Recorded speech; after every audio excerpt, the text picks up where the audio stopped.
So I'll just copy the content of this one.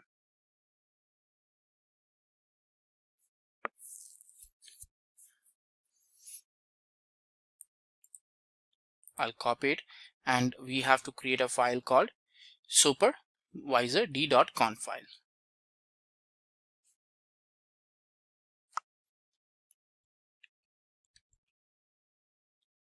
Now names we can double check because we are referring these names into our Docker file, so we can double check that. So once this is done, save it, and we can check the Docker file. We can grab, so you can see, okay, this one, so supervisor D, so the name is correct, that's cool. So we got a default, we got supervisor D. Now we have to create the start.sh file, because in this one we will be configuring that how we want to start our process of this Nginx or this web server. So in this one, again, we have to run the supervisor D process over here and a configuration file. So we are going to put this one, and we'll go here and put this content.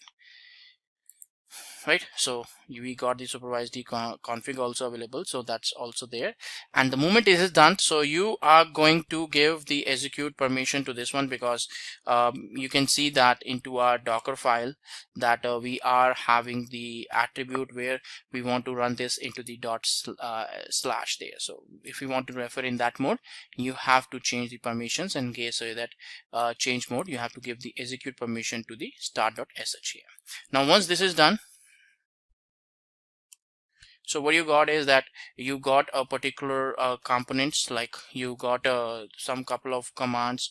You have got Docker file, supervisor.conf default, all these files are there. Now the only thing which we need to do next is that we need to do the build process.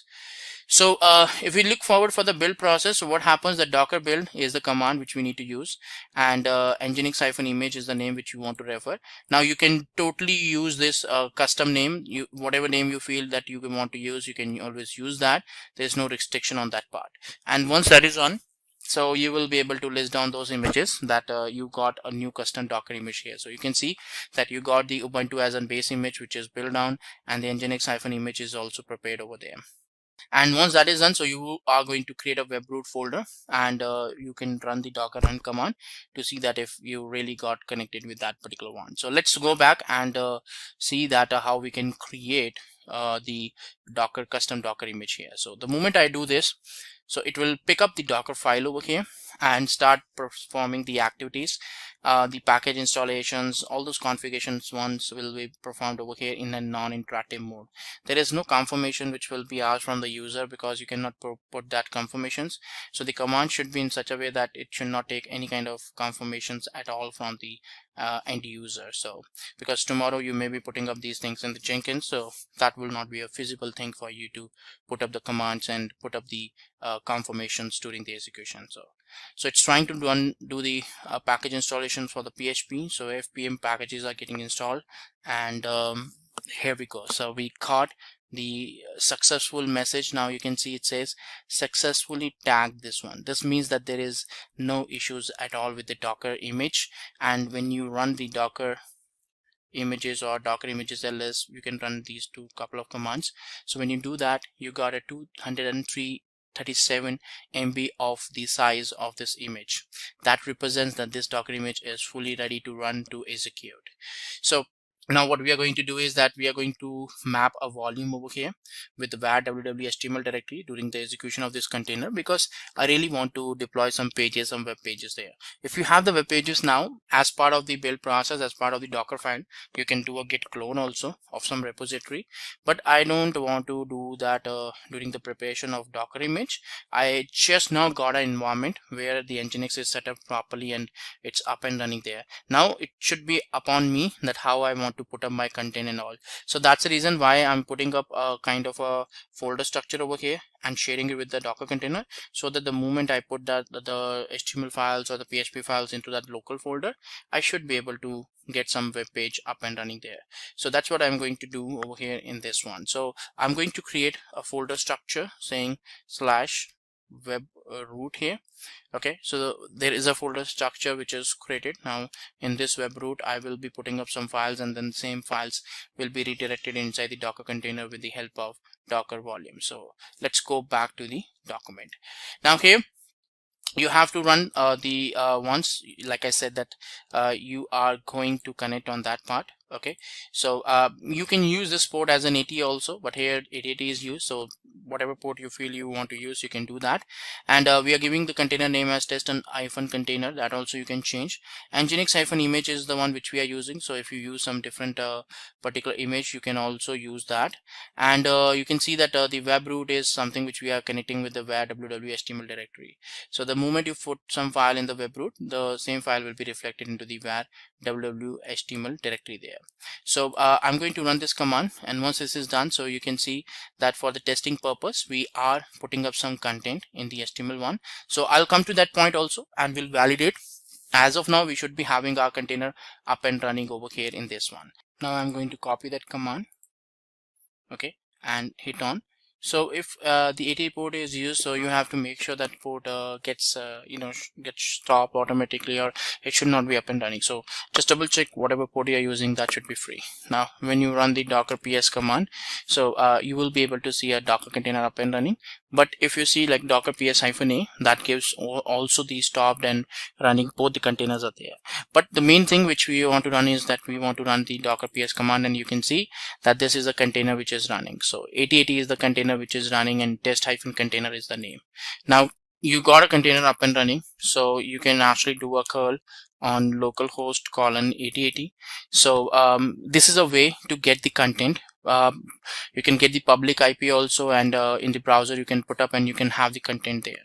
But right now we are getting the response, at least it's showing as 403 error, forbidden error, but that's fine. We will be putting up some web pages there in the var www.html directory, or we can say in local web root directory, so that we will be able to have some content. So what we can do is that we can have some echo commands executed, so that we can have some content added up into the particular files there. So let's see that what different contents we can do. So you can use the vi mode also to do a couple of files. So I'm just using this echo command. So the moment I go for this execution, so what happens that a file will be created into that slash web root there. So I'm expecting that I have put up a index.html page. So if you feel that you want to put some different page, you can always do. And the moment you do the curl, now you will be able to see the same response. So whatever the things you put up in the index.html file, the same content is going to pop up when you run the curl command. Now you want to use some PHP files, you want to put up some PHP content, all that stuff you can do it. Now what I'm going to do is that rather than just HTML static content, I'm going to put some PHP content that is going to help me to get a file. So my web root will have now 2 files. So if you feel that index.html file should have some meaningful content, you can always do that. You can pull some of the websites also, you can put that into the, you can do a git clone in the web root, and the whole application will be started. And now if you feel that I got a info.php file, so I can use that name into the URL. I have to modify the URL because index.html file is the what as in default name page you do. If you want to put up some different name, you can change the server configuration of Nginx, and according to that it will work. So when I do this, so you will start getting the output. So this is the PHP content output which is there. It's a complete information. Now it may look like a very bulky content to you, but when you put up this one into the browser, into the web browser, that will be a meaningful information, probably in terms of some tables or something like that, right? So let me scroll to the top here, so you can see that it's showing an error, it's showing in the output, and this output represents that you got a particular PHP content here.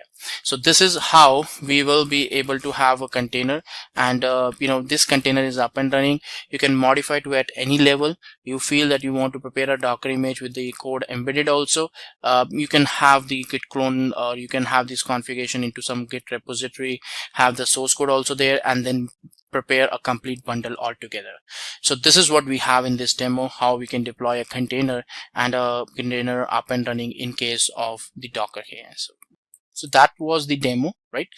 Which we took to create a custom Docker image on using the Docker file on Ubuntu 20. Let's have a look at what we have in our current environment. So today, when you actually have your standard machine, you have the infrastructure, you have the host operating system, and you have your applications. And then when you create a virtual environment, what you're actually doing is you're actually creating virtual machines, but those virtual machines actually are now sitting within a hypervisor solution that sits still on top of your host operating system and infrastructure.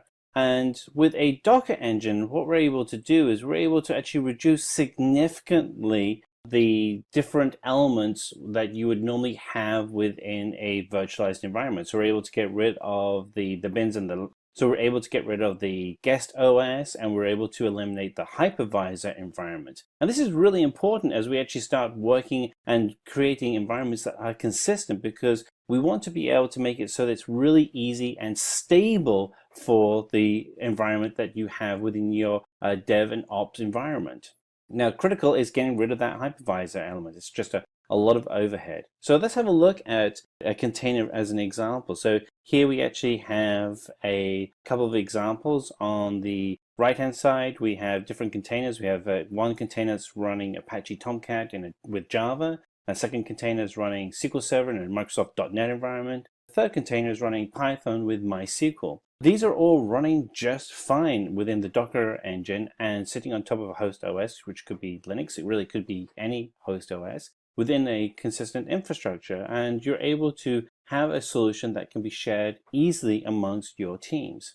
So let's have a look at an example that you'd have today if a company is doing a traditional Java application. So you have your developers working in JBoss on his system, and he's coding away, and he has to get that code over to a tester. Now, what will happen is that tester will then typically in your traditional environment then have to install JBoss on their machine and get everything running and hopefully set up identically to the developer. Chances are they probably won't have it exactly the same, but they'll try and get it as close as possible. And then at some point, you want to be able to test this within your production environment, so you send it over to a system administrator who would then also have to install JBoss on their environment as well. Yeah, this just seems to be a whole lot of duplication. So why go through the problem of installing JBoss 3 times? And this is where things get really interesting, because the challenge you have today is that it's very difficult to almost impossible to have identical environments if you're just installing software locally on devices. The developer's probably got a whole bunch of development software that could be conflicting with the JBoss environment.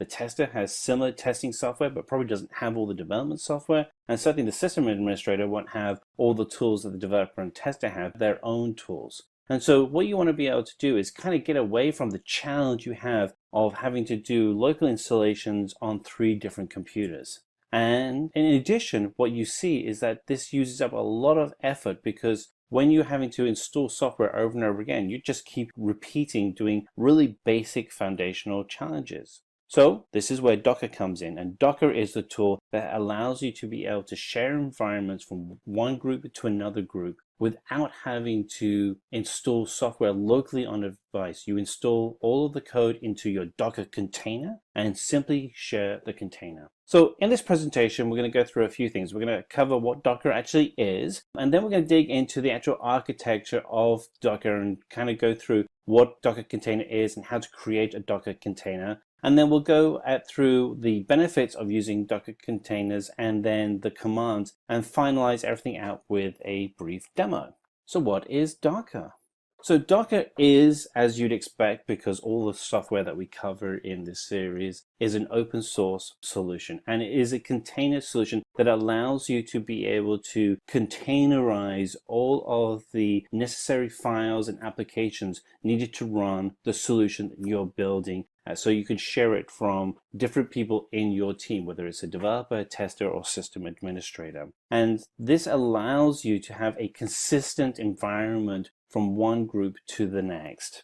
So let's kind of dig into the architecture so you understand why Docker runs effectively. So the Docker architecture itself is built up of two key elements. There is the Docker client, and then there is a REST API connection to a Docker daemon, which actually hosts the entire environment. Within the Docker host and the Docker daemon, you have your different containers, and each one has a link to a Docker registry. The Docker client itself is a REST service, so as you'd expect, a REST API that sends command line to the Docker daemon through a terminal window or command line interface window.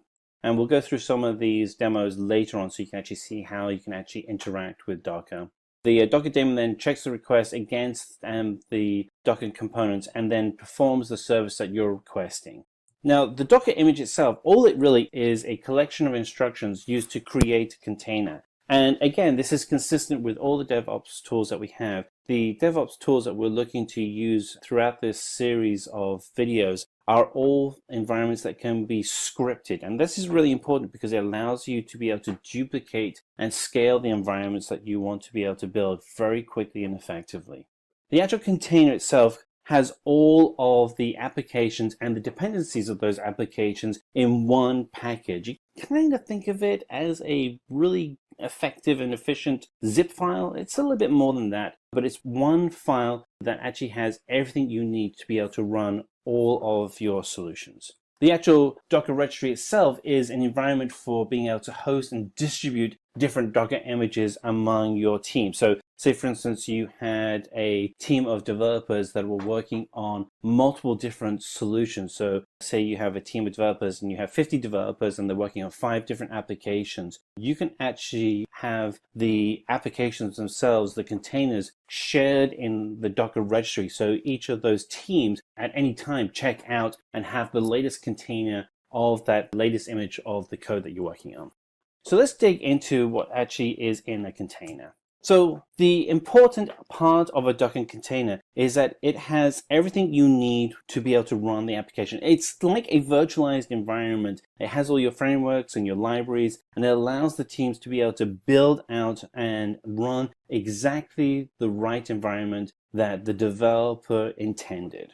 What's interesting though is the actual applications then will run in isolation, so they're not impacting other applications that's using dependencies on other libraries or files outside of the container. Because of the architecture, it really uses a lot less space, and because it's using less space, it's a much more lightweight architecture, so the files, the actual folder itself is much smaller. It's very secure, highly portable, and the boot up time is incredibly fast. So let's actually get into how you would actually create a Docker container. So the Docker container itself is actually built through command line, and it's built of a file and Docker image. So the actual Docker file is a text file that contains all the instructions that you would need to be able to create that Docker image. And then we'll actually then create all of the project code within inside of that image. Then the image becomes the item that you would share through the Docker registry. You would then use the command line, and we'll do this later on, select Docker run and then the name of the image to be able to easily and effectively run that image locally. And again, once you've created the Docker image, you can store that in the Docker registry, making it available to anybody within your network. So something to bear in mind is that Docker itself has its own registry called Docker Hub, and that is a public registry, so you can actually go out and see other Docker images that have been created and access those images. As your own company, you may want to have your own private repository, so you want to be able to go ahead and either do that locally through your own repository, or you can actually get a licensed version of Docker Hub where you can actually then share those files. Now, something that's also very interesting to know is that you can have multiple versions of a Docker image. So if you have a different version control, different release versions, and you want to be able to test and write code for those different release versions because you may have different setups, you can certainly do that within your Docker registry environment. Okay, so let's go ahead and we're going to create a Docker image using some of our basic Docker commands. And so there are essentially really, kind of just two commands that you're going to be looking for. One is the build command, and another one is to actually put it into your registry, which is a push command. So if you want to get a image from a Docker registry, then you want to use the pull command. And a pull command simply pulls the image from the registry, in this example using NGINX as our registry, and we can actually then pull the image down to our test environment on our local machine. So we're actually running the container within our Docker application on a local machine. We're able to then have the image run exactly as it would in production. And then you can actually use the run command to actually use the Docker image on your local machine. So just a few interesting tidbits about the Docker container. Once the container is created, a new layer is formed on top of the Docker image layer. It's called the container layer. Each container has a separate read-write container layer, and any changes made in that Docker container is then reflected upon the particular container layer. And if you want to delete the container layer also gets deleted as well. So, why would using Docker and containers be of benefit to you? Well, some of the things that are useful is that containers have no external dependencies for the applications they run. Once you actually have the container running locally, it has everything it needs to be able to run the application. So there's no having to install additional pieces of software, such as the example we gave with JBoss at the beginning of the presentation. The containers are really lightweight, so it makes it very easy to share the containers amongst your teams, whether it's a developer, whether it's a tester, whether it's somebody on your operations environment. It's really easy to share those containers amongst your entire team. Different data volumes can be easily reused and shared among multiple containers. And again, this is another big benefit, and this is a reflection of the lightweight nature of your containers. The container itself also runs in isolation, which means that it is not impacted by any dependencies you may have on your own local environment. So it's a completely sandboxed environment. So some of the questions you might ask is, can you run multiple containers together without the need to start each one individually? And you know what? Yes, you can with Docker Compose. Docker Compose allows you to run multiple containers in a single service. And again, this is a reflection on the lightweight nature of containers within the Docker environment. So we're going to end our presentation by looking at some of the basic commands that you'd have within Docker. So we have here on the left-hand side, we have a Docker container and then the command for each item. We're actually going to go ahead and use some of these commands in the demo that we're going to do after this presentation. You'll see that in a moment. But just, some of the basic commands we have are committing the Docker image into the container. Kill is a standard kill command to terminate one or more of the running containers so they stop working. Then restart those containers. But certainly you can look at all of the commands here and try them out for yourself. So we're going to go ahead and start a demo of how to use the basic commands to run Docker. So to do this, we're going to open up terminal window or command line, depending whether you're running Linux, PC, or Mac. And we're going to go ahead, and the first thing we want to do is see what our Docker image lists are. So we can go sudo docker images, and this will give us, well, first we'll enter in our password. So let's go enter that in. And this will now give us a list of our Docker images. And here are the Docker images that have already been created in the system. And we can actually go ahead and actually see the processes that are actually running. So I'm going to go ahead and open up this window a little bit more, but this will show you the actual processes and the containers that we actually have. And so on the far left-hand side, you see under names, we have learn, simply learn, b_cool. These are all just different ones that we've been working on. So let's go ahead and create a Docker image. So we're going to do sudo docker run -d -p 0.0.0.0 :80:80 Ubuntu, and this will allow us to go ahead and run an Ubuntu image, and this will run the latest image. And what we have here is a hash number, and this hash number is a unique name that defines the container that we've just created. And we can go ahead and we can check to make sure that the container actually is present. So we're going to do sudo docker.ps, and this will actually show us on there. So it's not in a running state right now, but that doesn't mean that we don't have it. So let's list out all the containers that are both running and in the exit state. So let's do sucker ps-a, and This lists all the containers that I have running on my machine. And this shows all the ones that have been in the running state and in the exit state. And here we see one that we just created about a minute ago, and it's called Learn. And these are all running Ubuntu, and this is the one that we had created just a few seconds ago. Let's open it up, and there we go. So let's change that to that new Docker container to a running state. So scroll down, and we're going to type sudo docker run dash it dash dash name my so this is going to be the new container name. It's going to be my Docker.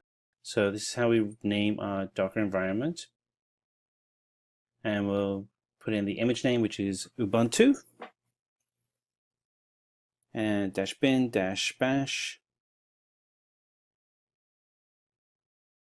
and it's now in our root, and we'll exit out of that.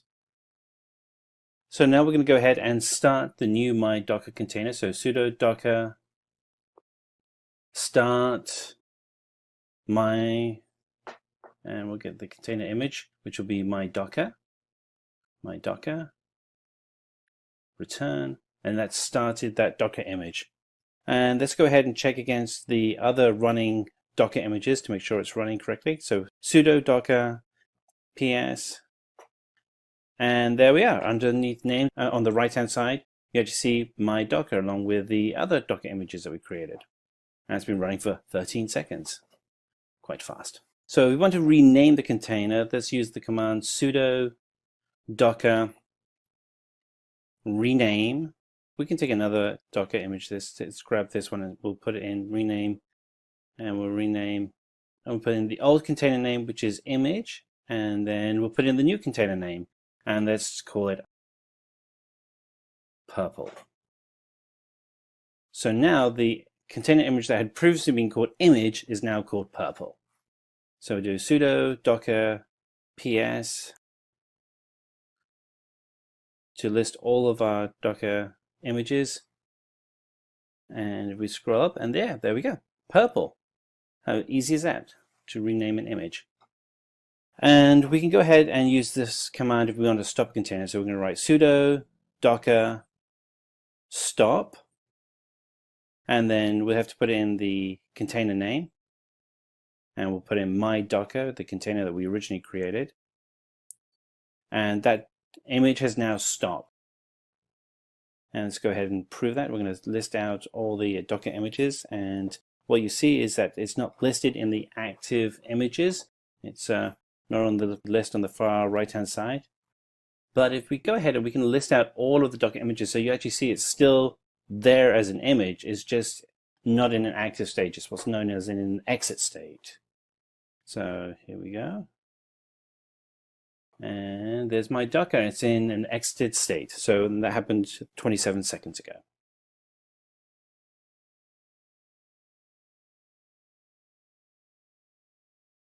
So if we want to remove a container, we can use the following command. So sudo docker rm for remove my Docker, and that will remove it from the exited state. And we're going to go ahead and we're going to double check that.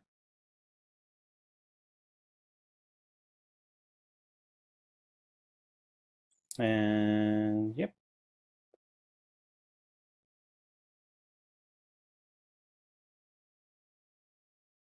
Yep. It's not listed there under exited state anymore. It's gone. And there we go. That's where it used to be. All right, let's go back.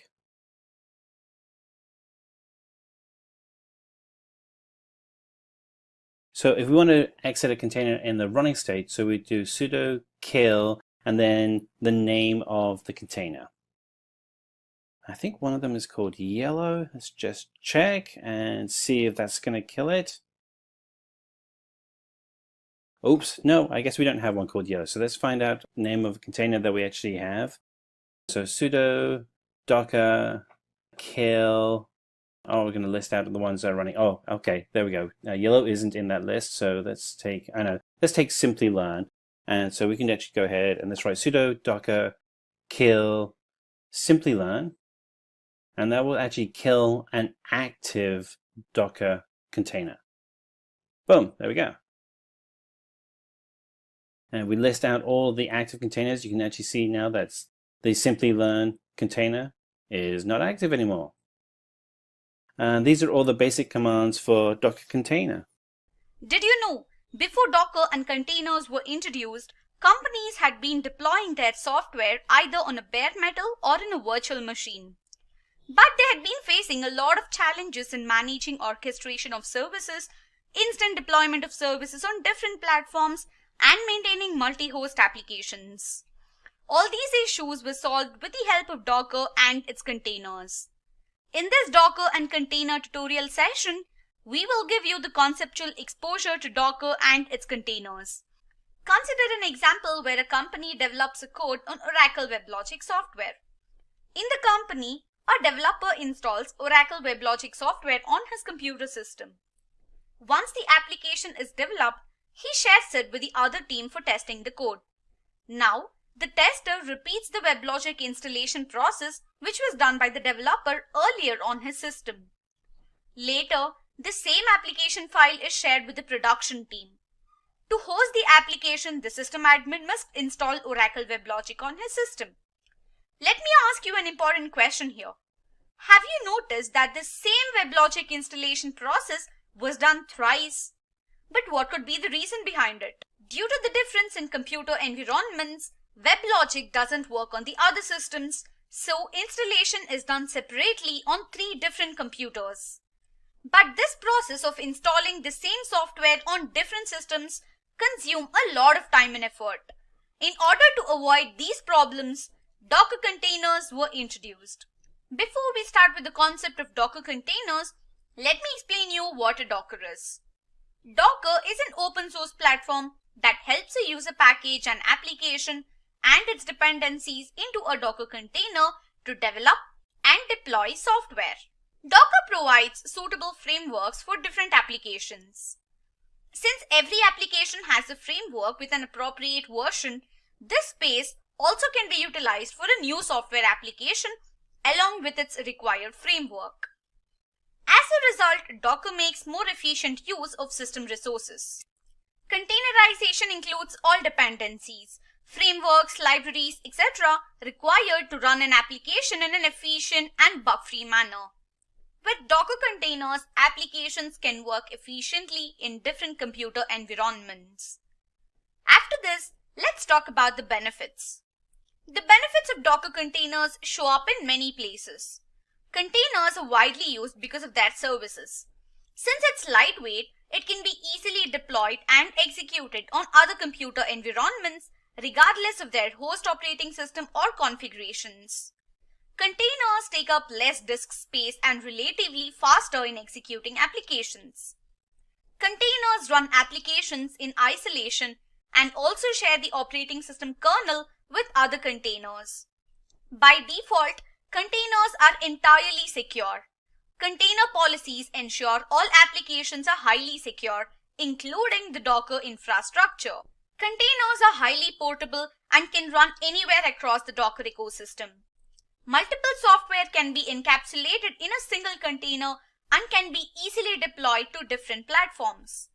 As soon as a container is created, it can be deployed into any other system where Docker is already installed. On that system, the application will perform exactly as it did in the previous environment. Containers take less boot up time. These containers save time in the deployment process of an application. Here comes the next important concept, virtualization. Virtualization is the technology of running a virtual instance of a computer system or running a virtual version of a computer resource like hardware, software, storage devices, and computer network resources on the cloud. A virtual machine is an isolated computing environment that allows developers to use an operating system via a PC or computer system. Let's now talk about some of the significant benefits of using Docker containers. The first benefit is the lack of external dependency. Containers have no external dependency for applications to run. Containers will just be used to host and run the applications. As containers are lightweight, they are quickly shipped to other computers and executed in different computer environments regardless of their host operating systems. Containers are lightweight. They share a kernel across containers and therefore use less memory space.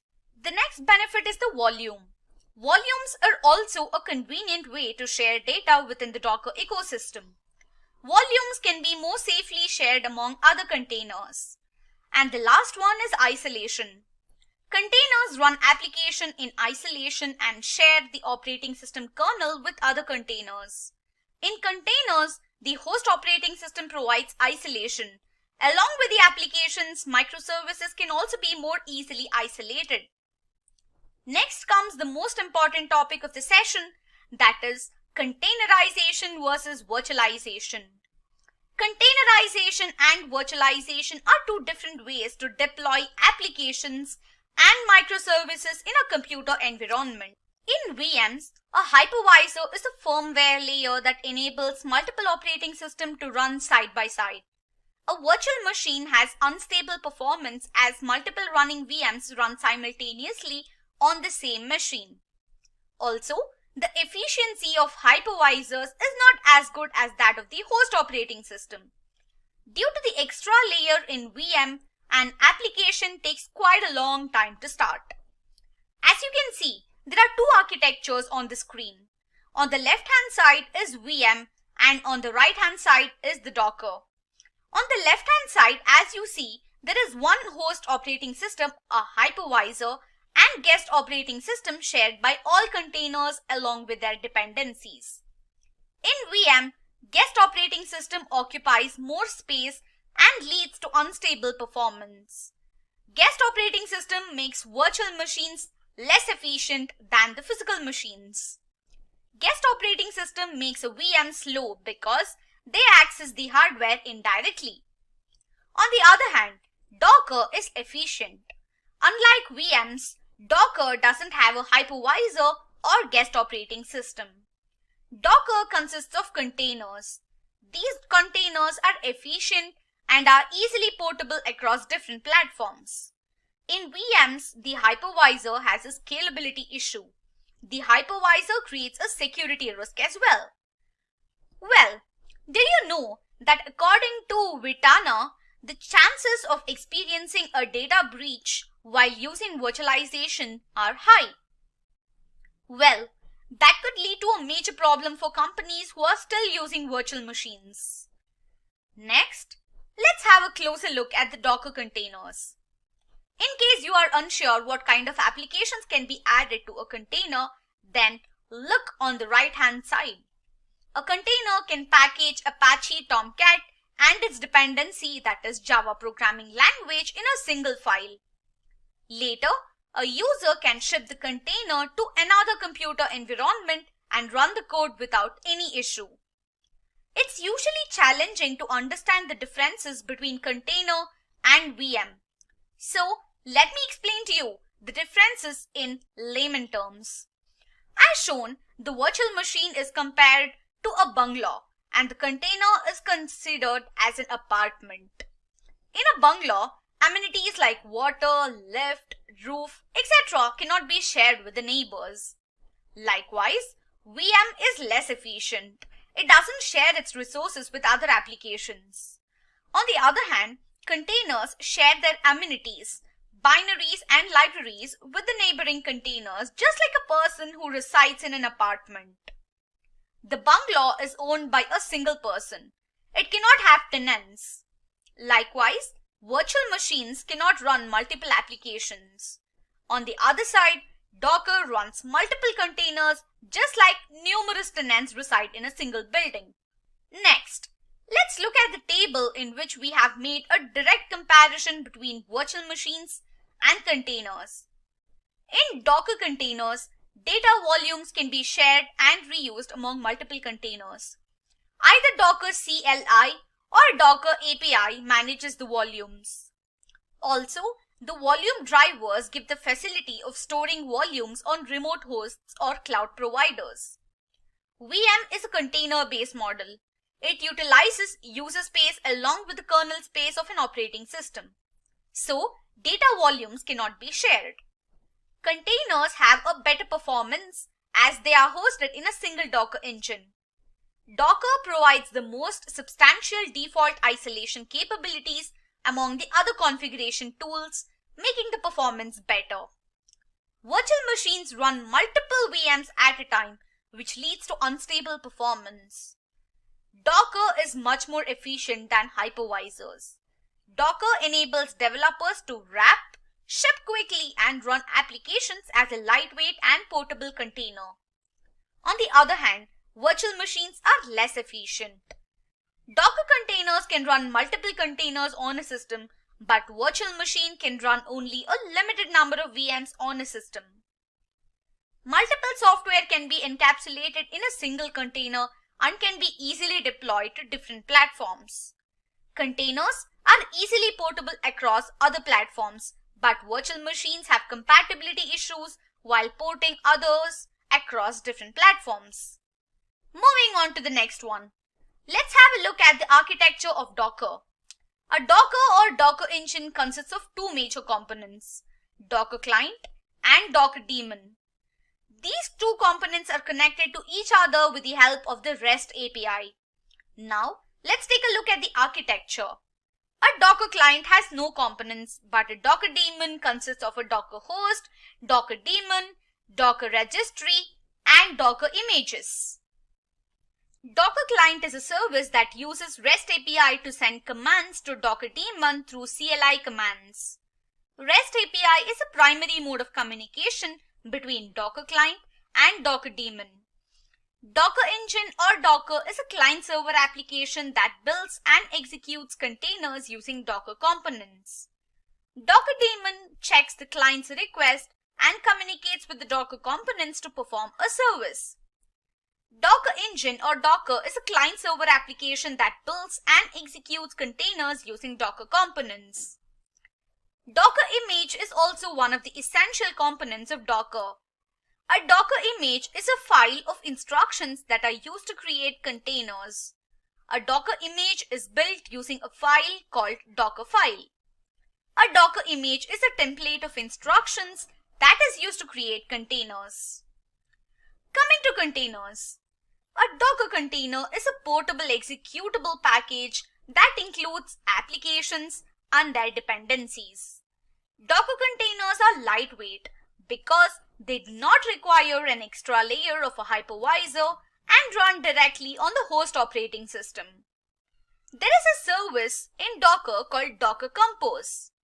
A Docker Compose is used for running multiple containers as a single service. In Compose service, each container runs in isolation but can interact with each other with no limitations. Talking about Docker Registry, it is a service used for hosting and distributing Docker images among users. Docker Registry is a service to host and distribute Docker images among users. Let's move on and understand how to create a Docker container. First, ensure to set up your development environment. Then, you can begin to develop containerized applications. For that, you need to create a Docker image. A Docker image can be created using a Docker file. A Docker image is created using a build command. You must build a Docker image that contains the code of what your application needs to run. In simple terms, a Docker image contains all the project's code. With Docker image, you can run the code to develop Docker containers. Once the Docker image is created, ensure to store it in the Docker registry using the docker push command. Once a Docker image is created, you can either store it in a Docker hub or in a repository. Docker also has its default registry called Docker Hub. There are multiple Docker images available in the registry and all can be retrieved through the docker pull command. As soon as a Docker image is retrieved from the Docker registry, you can build new containers. Moving on to the next one, let's understand how Docker containers work. In Docker, a Docker file is used to build the image using the build command, and that image is stored in the registry using the push command.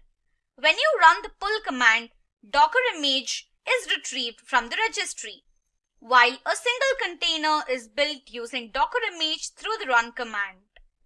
Did you know that a new layer is formed on top of the Docker image layers called the container layer when a container is created? This new layer consists of the application and its dependencies. In Docker, each container has a separate read or write container layer. Any modifications done in a Docker container are reflected upon the container layer. Suppose a container is deleted, the container layer also gets permanently deleted. This was the simple functionality of Docker and containers. In this one, we are going to see that how we can make use of the Docker files to prepare a Docker image, and using which we can create a Docker container. Now let's talk about what exactly is in Dockerfile here.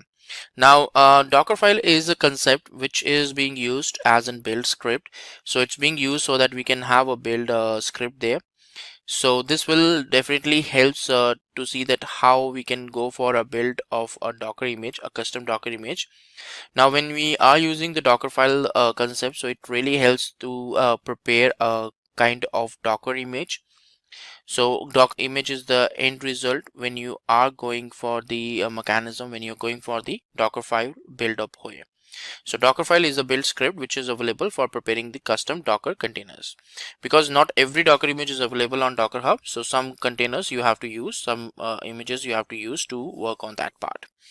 Now Dockerfile is a very simple, straightforward text file which is available there, and it's basically used to build up custom Docker images. So Dockerfile is basically used to prepare so when you're running the Docker build, so it's actually going to build up a particular custom Docker image, and that will be given to you. So Docker image is the whole build process which is being done. So it's a custom process which is available and being done over here in this case. So you got a Docker file, you run the Docker build command, and that's how you will be able to get a Docker image. So whatever the steps you are having in the Docker file, that will be processed one by one, and as a end result you will be able to get a full-fledged Docker image over here in this case. Right, now let's talk about the syntax of the Docker file. So Docker file is equal to commands and the arguments. So whatever the things you want to put up, so in the Docker file you can do that, and as a part of the execution, so you will be able to get a particular end result. Now it's a kind of a mechanism where we feel that how the execution and the modifications can be done. So the comments which we are trying to do over here is that, you know, we can put up the whatever the comments we want to put in the case of Docker files, we can do that. Comments is a standard process in preparing any particular file or any kind of code, because it helps us to understand that for what reason we are preparing that particular line. Then we have the particular run statements. The commands are there, so you can see that we are running a particular command called echo. So using the run attribute, we are basically going ahead and running a particular command into our system as part of our Docker file over here. Now how to build up the Docker images using the Docker file? So you know, Docker file is just a template which is available there, where we are putting up that what are the different steps we want to follow, and these steps, when we follow one by one, step by step, so that's where we will be able to get a particular final Docker container over here.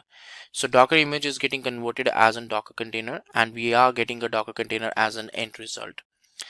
Now Docker file is being built up and stored in the version control system, and this particular Docker files, when we are processing, so it prepares a respective specific image layer over here, and this image layer is something which is benefiting us, that how the executions can be done and how we can manage on that part. So that really helps us to see that how the executions and the things can be managed, and that can help us to see that how the management of the things can be performed as such. So Dockerfile is a very good concept which is there, using which you can prepare any kind of custom Docker image, and it can be very easily handled also, and it's a fully automated mechanism. You can use it inside the CI/CD pipelines for automating the Docker images.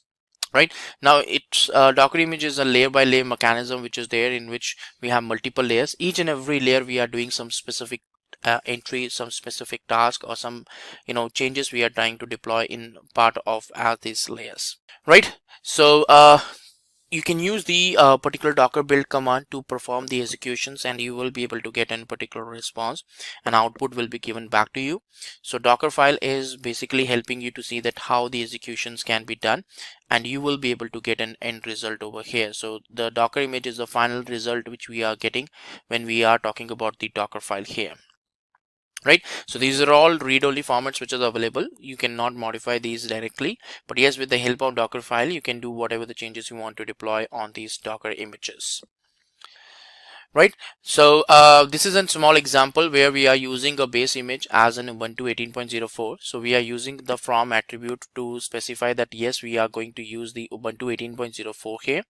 Then we are pulling the file into the directory. We are transferring a particular file inside the docker container, and then we are running a make command, and then cmd attribute is there, using which we can run the command on the runtime on the docker container. So these are a very basic example, but eventually when we are done with this docker image, we will be able to get a 4-layered docker image over here, because there are 4 steps, and then hence it will be providing you a particular 4 layers in your final docker image over here. So layer by layer these changes will be done during the build process, and in fact using the docker history command you can see the layers, these layers information also. Right, so layer 1 is Ubuntu 18.04, layer 2 is pull, and the third layer is there where we can run the make command to run this file which we have pulled on, and then finally the last one is there where we are running like using the cmd parent. So the difference between run and cmd is that cmd will run only when you run a docker container. So run attribute will be executed during the docker build part. So this is pretty much is a way that how we can go for the execution of a docker file, and how we can go for the build up of a custom docker image over here. So these are the some couple of attributes which we are using in the docker file here.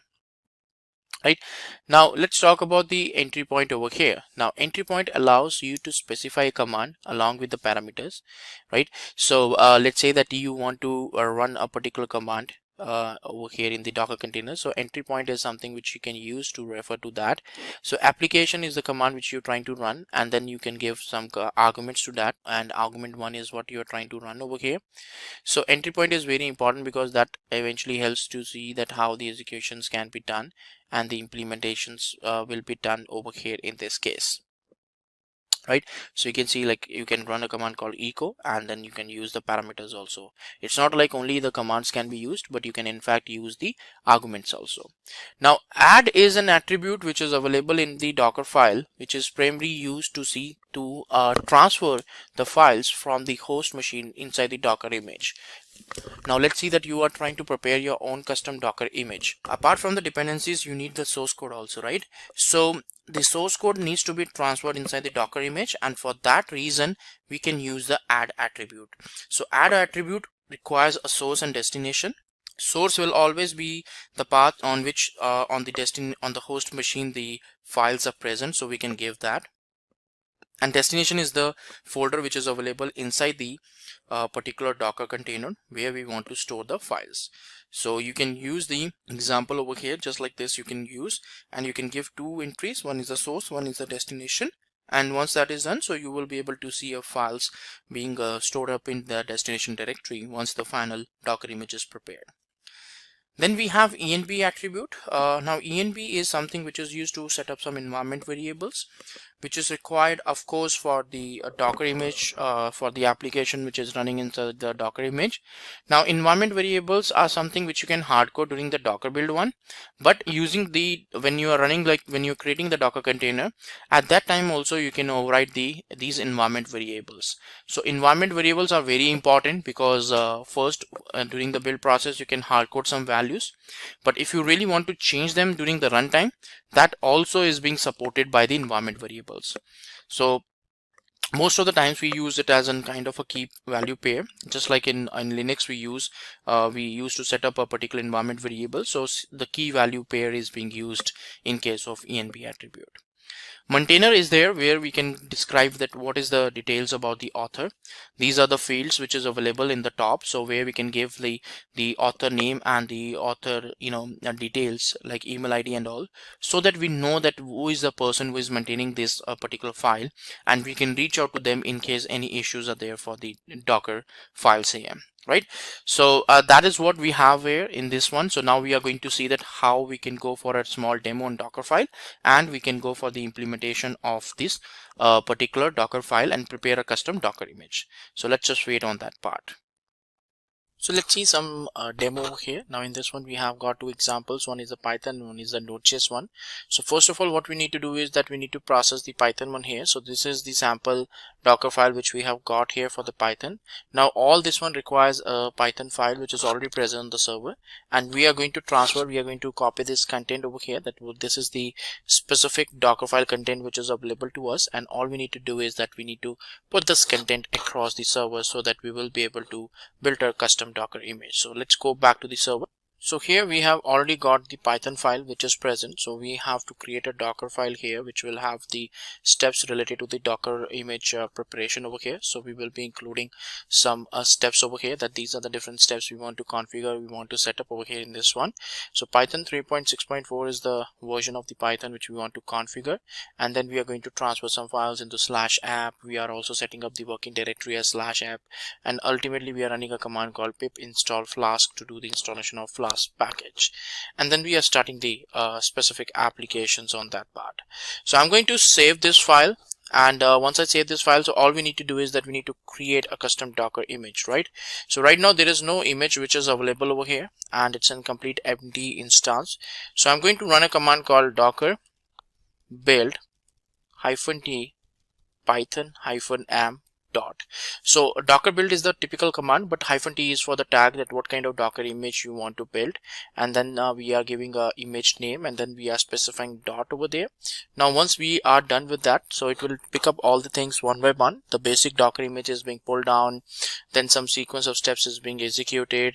So it's a step-by-step process which is happening over here in this case, and we are then transferring some files in the /app, and then ultimately we are going for the pip install flask. So it's installing those packages, and at the end the final Docker image will be prepared and will be given back to us. So we will be able to get this Docker images over here. When we run that command, we will be able to find out that we got our custom Docker image also available. And as you can see that the base Docker image is also available in this one, but yes, we have added up like around 10 MB of work we have added on top of this Python base Docker image here. So that's how we are able to do the processing over here in this case, in this setup. So that's what we can do to prepare a custom environment of Python with the help of the Docker file here. Now let's see that we will be proceeding on with the Node.js to see that if the Node.js kind of setup also can be done. Now for Node.js, again, of course, we got the specific Docker file which is present, so we can process that. But let's create a new folder over there. So I'm going to create for a new Node.js folder so that we can create the work all together in this one. So I'm going to run a command called npm init, which is the command to initialize any empty project in case of Node. Now you can typically bring down some real code also, or you can say that I want to process an empty project. So you can give the configurations, you can give the custom names, but I want to process with these default name itself.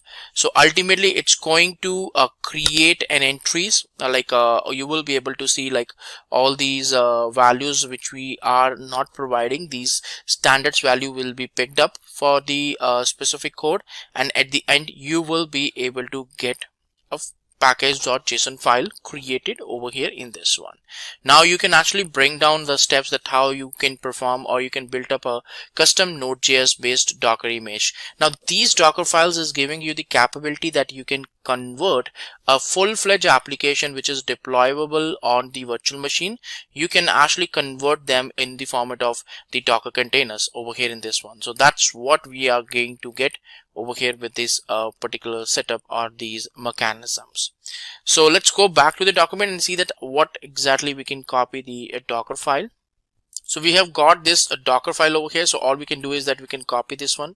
So once we copy this specific file here, so all we can do is that we can transfer these files into the onto the server. We can convert it into the Docker file there, so that we will be able to set up the configurations and we can perform the setup around that.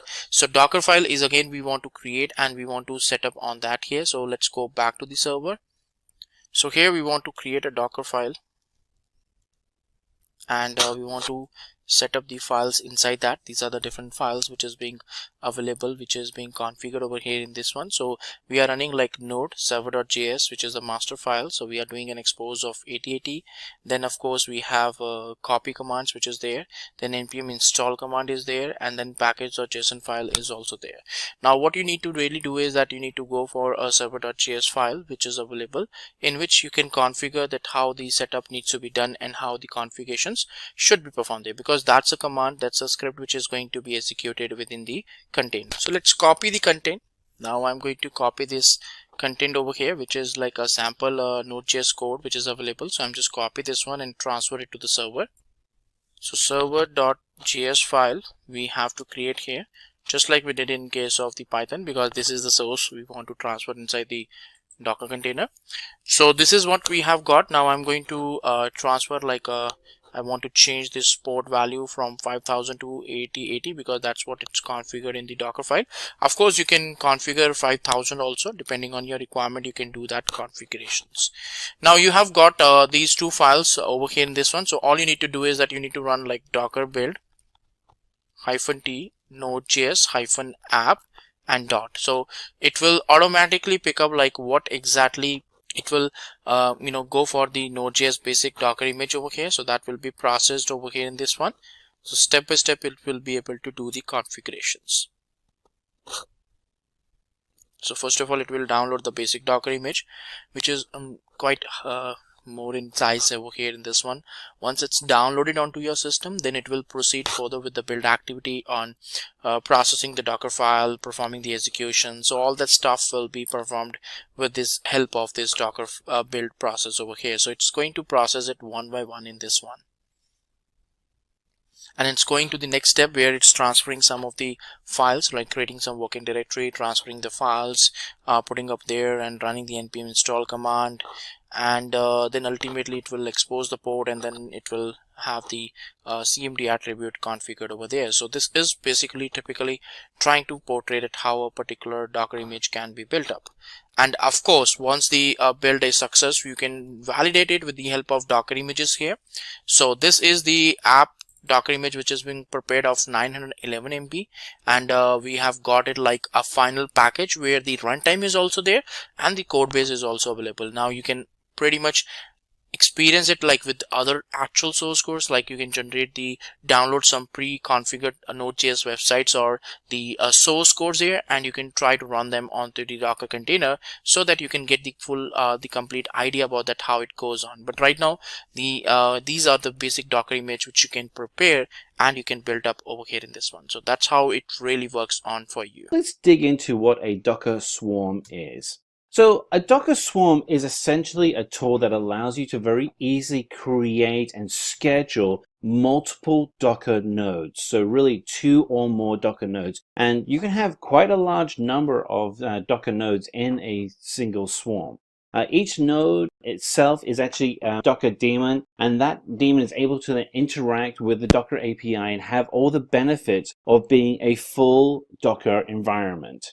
One of the other advantages you have is that each Docker container within the swarm can then be deployed and managed as a node in that entire clustered environment. So what we have here is a breakdown of the 5 key elements within a Docker environment. You have the Docker container, you have the daemon, the Docker images, and the Docker client and Docker registry. So the Docker daemon itself is what does all the work interacting with the actual host operating system to be able to manage the Docker containers.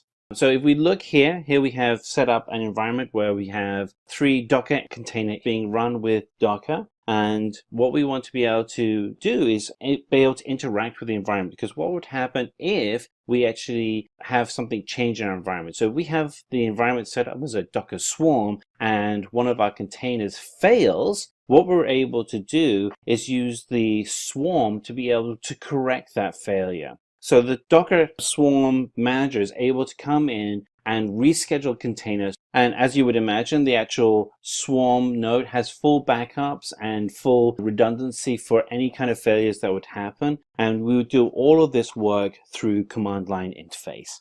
So let's go through some of the features that you have within the actual Docker Swarm itself. So a key feature for Docker Swarm is that it is fully decentralized, which means that it makes it very easy for teams to be able to access and manage the environment. As you would expect as well, is that the communication that happens between the manager and client nodes within the swarm is highly secure. And of course, this is really just a fundamental that you should have for any kind of solution, but it is good to know that Docker Swarm has that built in. There is also auto load balancing within your environment, and you can actually script that into how you write out and structure your swarm environment. And that load balancing then also allows you to then convert that swarm environment into a highly scalable infrastructure. And then rollback task allows you to be able to roll back environments to previous safe environments. So if, say, something does get pushed out and something breaks, you're able to immediately roll back into a safe environment. So each of the containers are pushed out and are controlled using services, and they actually happen to be REST services, which make it very easy for you to be able to integrate within your environment. And each of the different services contains a group of containers of the same image. Now, by having this structure, it allows you to be able to scale your application appropriate to the demands on your service. So if you have a service that needs to have a significantly larger number of services for it to run, you can actually scale that appropriately, and that can be either geo or demand based. One of the requirements for setting up a Docker Swarm is you must have at least one node deployed. So the way that the architecture is set up is that you have a manager node and a client node, and there must be one of each for the entire environment to be able to work effectively. So, here we are just jumping ahead of ourselves a little bit. We have two types of nodes in a Docker Swarm. We have the manager node, and we have the worker node, which is the client that does the actual execution of the tasks. The manager node, very similar to other systems that we've talked about on Simplilearn, allows you to actually control and manage the actual tasks that are being executed by the worker nodes. And the worker nodes, as you can imagine, then actually execute the instructions that the manager are sending out to it. So here we have a situation where we can illustrate what would happen with a manager node sending out commands to different worker nodes. The manager is fully aware of the status of the entire swarm environment at all times. This is because of the two-way secure communication that's going from the manager to the worker environment. The workers, as you'd expect, are accepting tasks that are being sent from the manager. So if the manager sends out a task saying that you need to be running as a MySQL environment, then the worker node will then convert to a MySQL environment. And all of these environments are scripted and controlled by you as the manager. The actual worker nodes themselves actually have a client agent, and that client will then communicate all different states of the infrastructure back to the manager, so that any time the manager node is in full control of the entire swarm.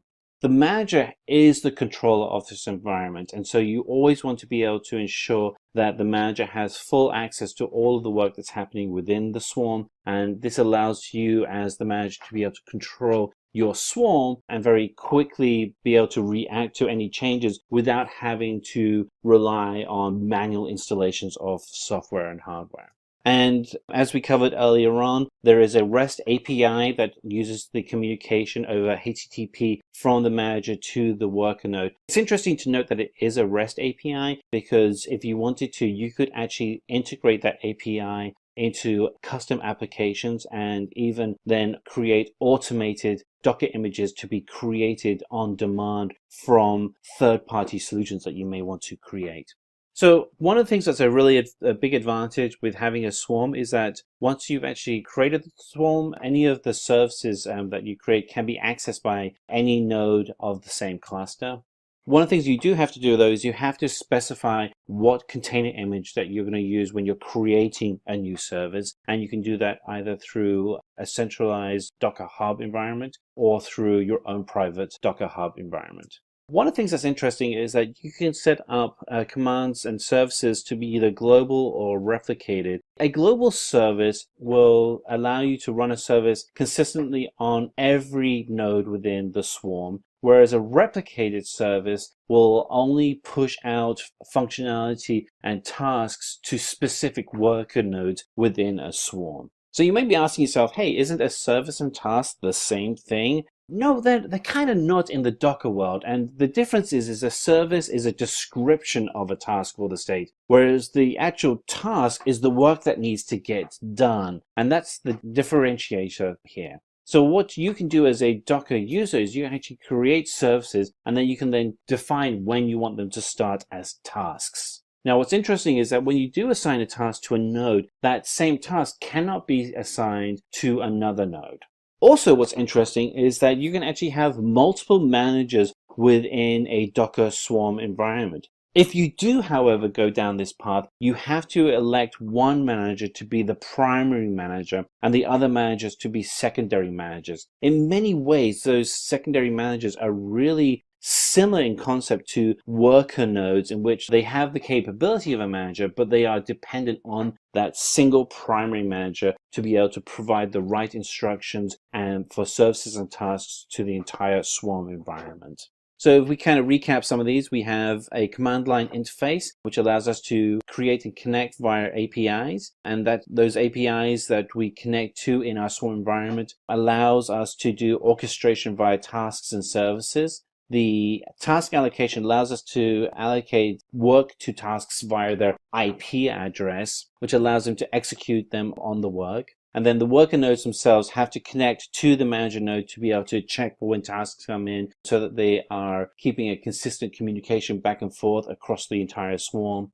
And then the final stage is to actually execute the tasks that have been assigned from the manager node to the worker node, so that you have a successful execution of the solution you're looking to build. All right, so with that said, let's go ahead and we're going to do a demo. So we're going to go ahead and going to do a demo and showing how you can run Docker Swarm. For this, you'll need to have both a virtual environment running your manager and your working environment. So here we have our worker, and here we have our manager. So we're just going to open up terminal window, and we're going to go into the manager for terminal window. So the following command here is used to initialize Docker Swarm. We're just going to type this in. So sudo docker swarm init. And we put the IP address for the network we're connecting to. And we'll put in our password. And here we have now connected. And this is our manager node. And what we want to be able to highlight is the specific token which identifies the Docker Swarm environment. And this is our token right here. So we're going to copy that, because we'll need to use that for our worker environment. So here we are in the worker environment, and we'll use the token that we just copied as a way to be able to connect to the manager and connect to the Docker Swarm environment. And so sudo, we'll paste in the Docker Swarm and we'll join that. And now here we shows that we have joined the Swarm environment as a worker. And now that we're in the manager, we can actually show that we actually have that worker in the environment. So there's Docker node ls to list out all of the items in that environment. Sorry, we actually did that in the wrong area. So we're on the right, sudo docker node ls to list out all the nodes in the swarm. And there you are. You see we've actually connected the worker to the manager node, and both are active, and the manager is the leader and the worker VirtualBox is in the swarm. Okay, we're going to go ahead and create a new service. So Docker Swarm create, and we're going to just change the name to Hello World for the new service, and we're going to use the Alpine image from docker.com. Takes just a moment for it to run. There we go. And there we go. Services converged. So what we have now is a new service that has been created. Let's go ahead and we'll list out the services. And here we have our new Hello World service.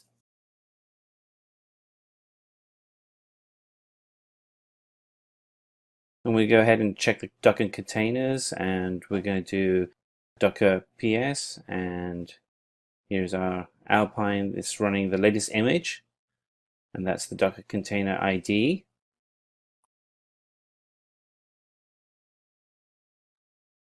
And we can see that it was just updated. And so what we're going to do is use the same command in the worker node and make sure everything is working over there.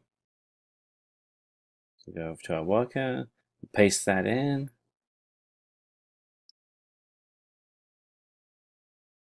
So what we see here is there is no image or container created because it's not in the worker node.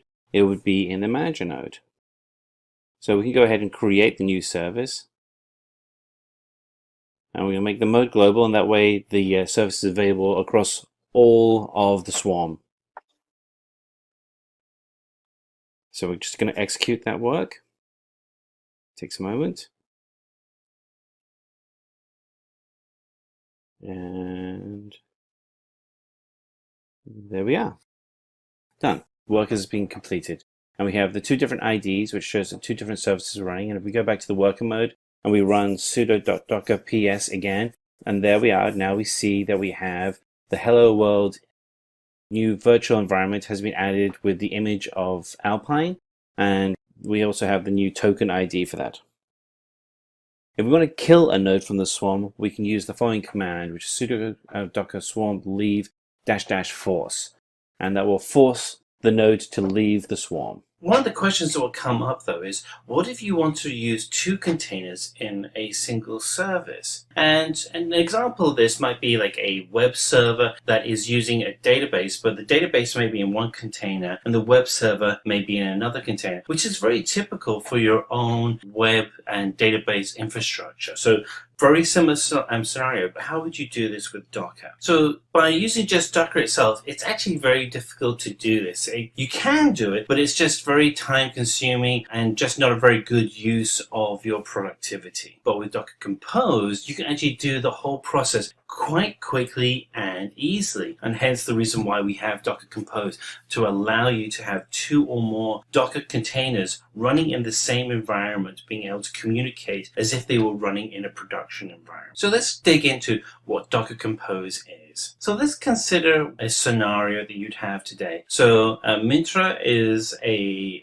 fashion website similar to Amazon, and you would go to Myntra with your web browser, and on that website you would go through a number of activities such as logging into your account, browsing a catalog, you'd have your checkout application server, and you go through the typical process of building out an application. Behind each of these services are different products, such as you'd have an account database, you'd have a product database, different checkout processes, and these would all be run behind the scenes. And each of these can be considered a microservice. So the more microservices you build into your environment, the more complexity you're adding, and the more of value it would be to have each of these services in their own container. But as a developer, you want to be able to jump from one container to another container, so your login account can then be passed on to your product catalog and then be able to move through the whole process. So the environment that you would see today would be more like what we're showing right now, where you'd have your server and your database, and you may have a server running on Apache Tomcat or SQL Server. You'd have different databases, and you'd want to be able to have each of those in their own containerized environment. So the way that Docker Compose runs is that it works as a single service. So you have the Docker Compose running multiple containers, but the perception is of a single service run. The thing that's great though is that each of those containers will run in isolation,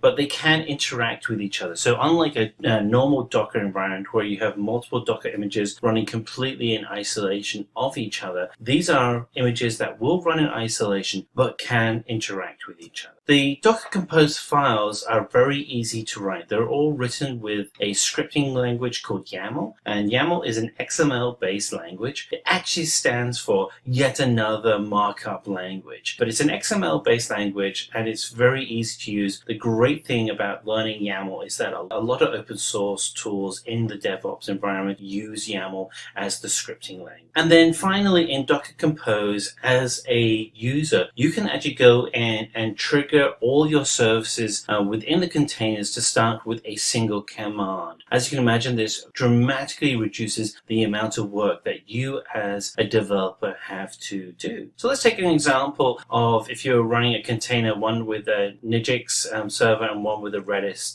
database. You can create a YAML Docker Compose file that actually has the instructions on the containers needed to build out both environments. And then you can run each of those environments separately, but have them connected as a single service. So the benefits of Docker Compose is that you have a single host deployment environment. You can run this all on one piece of hardware. You can have a quick and easy configuration using YAML scripts. The productivity that you get as a developer significantly increases because you're not having to have time wasted trying to configure just traditional Docker containers by themselves. You now have a way of being able to interact with those containers. And then finally, security is at the center of all of these containers. So each of those containers are completely isolated from each other, and they are controlled with the same level of security that you'd have with a traditional Docker image. But there is a question here around Docker Compose. Isn't it similar in concept to Docker Swarm? Because at a high level, it kind of seems like both do the same thing. And the answer is, well, actually, no, they're different. There are similarities, but there are also differences. And particularly for a developer, these differences will really start coming out in scale as you start working on your solutions. So let's look at Docker Compose. So Docker Compose will allow you to create multiple containers on a single host. And that's the important part, having a single host, which is maybe your development PC. With Docker Swarm, it also allows you to create multiple containers. However, you have to manage those multiple containers on multiple hosts, which makes a lot of sense if you're running an operations environment, but not so much if you're doing a development environment. And Docker Compose is scripted with YAML, which is very easy for you to be able to control your scripts. Docker Swarm doesn't have a scripting technology like YAML, so it's a little bit harder to work with. So what we have here is just some basic commands that allow you to get up and started working with Docker Compose. In our next demo, we're actually going to take you through how to use all of those commands. So we're going to go ahead and do a demo on how to use Docker Compose. The first thing you want to do is check that you have Docker installed. So what we're going to do is we're going to open up the command window and we're going to type in Docker. You'll be able to see now that we have Docker installed. If you don't have Docker installed, go ahead and install Docker. You can go to Google search to install Docker and they'll give you the instructions for that. We also have videos that we've already done. If once you have Docker installed, then you want to do a Google search on Docker Compose or go to the docker.com website and select for the Compose section and look for the install Docker Compose instructions. So we already have another tab which has the instructions already installed. You'll see on the left-hand side there are a number of Docker tools. You want to expand the Docker Compose section, select Install Compose, and then on the right-hand side you'll have different install options for Mac, Windows, and Linux. If you're installing on those platforms, make sure that you're copying the correct command lines. There's a couple of command lines you want to copy. Copy the first one over and we paste that in, and it's going to go ahead and download all of the files for Compose. It takes a while, but we have to get another file, so while it's downloading we'll go get the other command line. Just go back and grab it real quick. It was a little fast there, but we'll copy that over. There was a second command instruction and post that command. Yep, there's the command right there. And that will apply the appropriate binary. And once you've done that, you can actually go ahead and validate that you have the correct version of Docker Compose installed. And for that, you want to write the command docker-compose space -- version. And that will then give you a version build. Once you know that you have a version build, that means that you have everything installed correctly. correctly on your machine. So you can see here that we have a version number, which means we have everything installed. You might see a different version number depending on how old the video is when you're watching it, but we're using very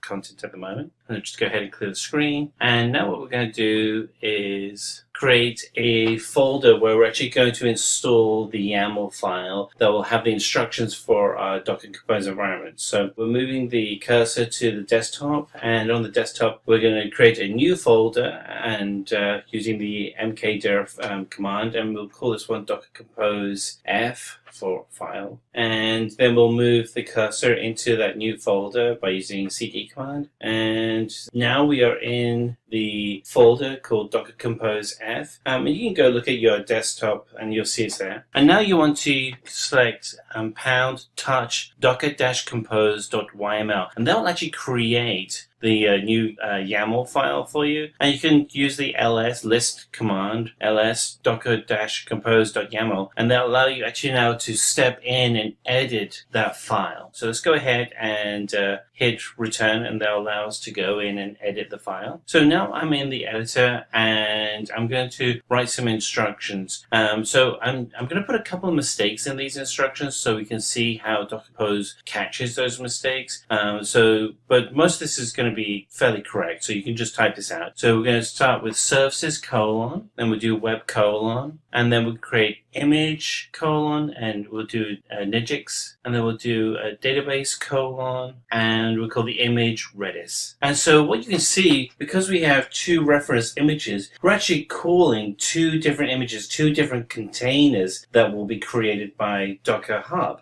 So what we're going to do is where we can actually show you how that's pulling in. You can go to Docker Hub and you can actually see the references to the images that we've just created. So go to Docker Hub, which is hub.docker.com, and you'll see that Nginx, Redis, those are the default names for the images. So you could do other images like HTTP for Apache web server if you wanted to. There are a lot of images in Docker Hub, so certainly have a lot of fun building tools from that environment. So we're going to save those files in the Docker image, and we're just going to do :WQ to exit this screen. Save the text. Let's go and run our YAML file, and you'll see the two different error messages that will come up. So we're going to do cat docker-compose.yml, and here we have a display of the text that we just wrote. And now let's go check the validity of the file that we just created. So we'll do docker-compose config, and we should get an error message. And there we are, error message. And the reason why we have an error message is because the spacing is not correct in the YAML file itself. So let's go to the actual YAML file that we created. Let's go through, and we're going to use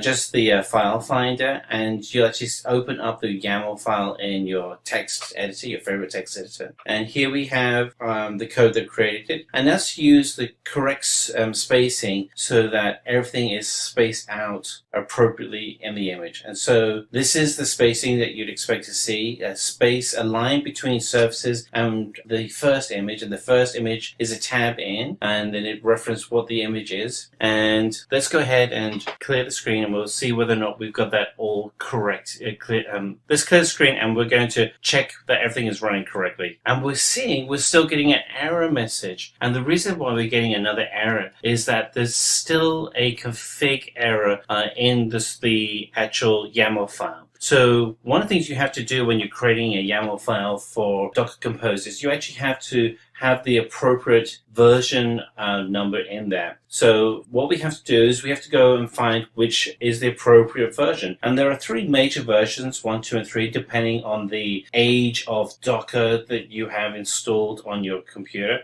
So if you have the very latest version of Docker, 18 and newer, you would put 3.7 as the version number. And what we're going to do is we're going to just check on the version that we have installed. And so just clear the screen, and then we'll just do Docker version. And what we have is our version of Docker is 17.12. Now this is the version of Docker, not Docker Compose. It's your main Docker environment. And so if we go back to our web browser, we'll actually see that version 17 should align with version number 3.5. Yep, There we are, version 3.5. So what we want to do is go back into our YAML file, and the very first line that we want to put in above the services is the version number, and that version number we're going to put in is 3.5.